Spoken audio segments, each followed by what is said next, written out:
morning, students. Class 3rd, subject English reader, chapter 9. Do not depend on fortune.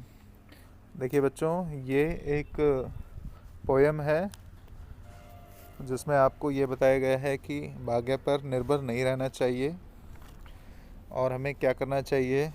इसके लिए हमें ये poem पढ़नी है। तो स्टार्ट करते हैं। देखिए, let's start the reading. Do not then stand idly waiting for some greater work to do. Do not then stand idly waiting, यानी निष्क्रिय होकर तब इंतज़ार में मत खड़े रहना. स्टैंड यानी खड़े रहना, आइडली यानी निष्क्रिय होकर, वेटिंग यानी इंतज़ार में, और देन तब निष्क्रिय होकर यानी इन एक्टिव पोजीशन में खड़े रहकर इंतज़ार मत करना. For some greater work to do, जब तुम्हारे पास कोई बड़ा काम करने को हो. ग्रेटर यानी बड़ा, सम कोई. उस वक्त खड़े रहकर इंतज़ार मत करना जब तुम्हारे पास कोई बड़ा काम करने को हो. Fortune is a lazy goddess. Fortune यानी भाग्य, लेज़ी गॉडेस यानी आलस की देवी. भाग्य तो एक आलस की देवी की तरह है. She will never come to you, जो तुम्हारे पास कभी नहीं आएगी. जो और देवी देवता होते हैं उनकी आप अगर साधना करोगे तो हो सकता है वो आ जाएं, लेकिन आलस की देवी कभी नहीं आती है. तो इसलिए इस पोएम में ये कहा गया है कि fortune is a lazy goddess.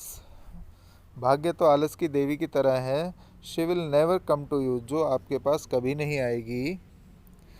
Go and toil in any vineyard. Go and toil, जाओ और कड़ी मेहनत करो. टॉयल यानी कड़ी मेहनत करना. इन any wine yard. Wine yard वैसे तो वो जगह होती है जहाँ पर बहुत सारे अंगूर की बेल होती हैं, यानी एक ऐसा खेत जहाँ पर अंगूर ही अंगूर लगे हों. लेकिन हम यहाँ पर अंगूर का खेत नहीं कहेंगे उसको, हम यहाँ पर इसे कहेंगे संघर्ष क्षेत्र. यानी जाओ, किसी भी एक संघर्ष क्षेत्र में जाओ और कड़ी मेहनत करो. Do not fear to do and dare. उस काम को करने के लिए या कड़ी मेहनत को करने के लिए डरो मत, हिम्मत करो. उस काम को करने के लिए या उस कड़ी मेहनत को करने के लिए डरो मत, हिम्मत करो. If you want a field to labour. अगर आप मेहनत का क्षेत्र चाहते हैं, फील्ड यानी क्षेत्र, लेबर यानी मेहनत, you can find it anywhere, तो आप उसे कहीं भी खोज सकते हैं.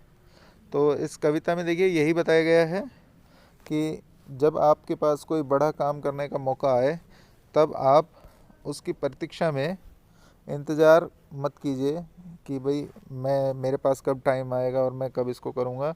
जैसे ही कोई आपके पास बड़ा काम करने को हो तो उसमें संघर्ष के साथ, मेहनत के साथ जुट जाइए. क्योंकि जो भाग्य है वह तो आलस की देवी है, वो आपके पास कभी नहीं आएगी. भाग्य तो कर्म से जागता है, भाग्य अपने आप नहीं उदय होता. और जाओ, यही समय है, जाओ और कड़ी मेहनत करो. संघर्ष के क्षेत्र में संघर्ष करने के लिए जुट जाओ, कड़ी मेहनत में जुट जाओ. डरो मत, उस मेहनत को करो और हिम्मत दिखाओ उस मेहनत को करने में.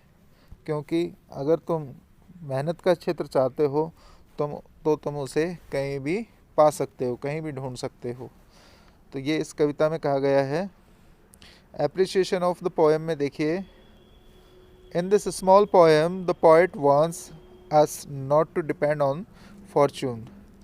इस छोटी सी कविता में कवि हमसे ये कहना चाहता है, या कवि हमें ये चेतावनी देना चाहता है कि भाग्य पर कभी भी निर्भर ना रहें. क्योंकि इट मेक्स अस इनएक्टिव, क्योंकि यह हमें आलसी बना देता है. He teaches us a lesson of hard work to be successful in our life.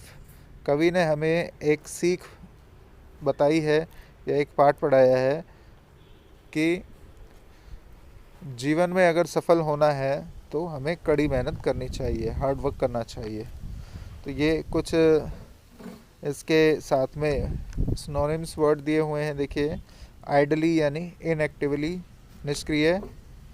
Fortune luck, भाग्य। लेजी वही इनएक्टिव या आइडल, आलसी।